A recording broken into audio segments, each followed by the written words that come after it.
ইশরাককে ঢাকা দক্ষিণের মেয়র ঘোষণার পরপরই নিজেকে সংসদ সদস্য ঘোষণা করতে সরকারের প্রতি আহ্বান জানিয়েছেন আলোচিত ইউটিউবার আশরাফুল হোসেন আলম ওরফে হিরো আলম।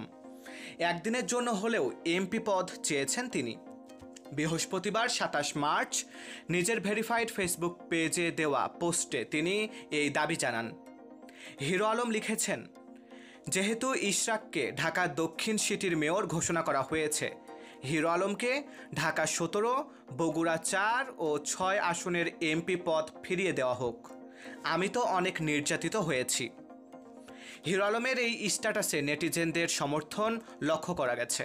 কেউ কেউ বলছেন হিরো আলমের দাবি যৌক্তিক, আবার কেউ কেউ বলছেন ইশরাক যদি মেয়র হয় হিরো আলম কেন নয়।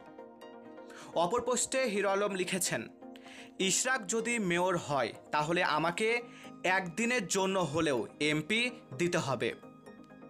এদিকে বৃহস্পতিবার এক রায়ে বিএনপি নেতা ইশরাক হোসেনকে ঢাকা দক্ষিণ সিটির মেয়র ঘোষণা করেন আদালত। আদেশে আওয়ামী লীগের শেখ ফজলে নূর তাপসকে মেয়র হিসেবে সরকারের জারি করা গ্যাজেট বাতিল করা হয়। উল্লেখ্য, ২০২০ সালের ১ ফেব্রুয়ারি ঢাকা উত্তর ও দক্ষিণ সিটি কর্পোরেশনের নির্বাচন অনুষ্ঠিত হয়। অনিয়ম, দুর্নীতি ও অগ্রহণযোগ্যতার অভিযোগে নির্বাচন ও ফল বাতিল চেয়ে ২০২০ সালের ৩রা মার্চ মামলা করেছিলেন মেয়র প্রার্থী ইশরাক হোসেন।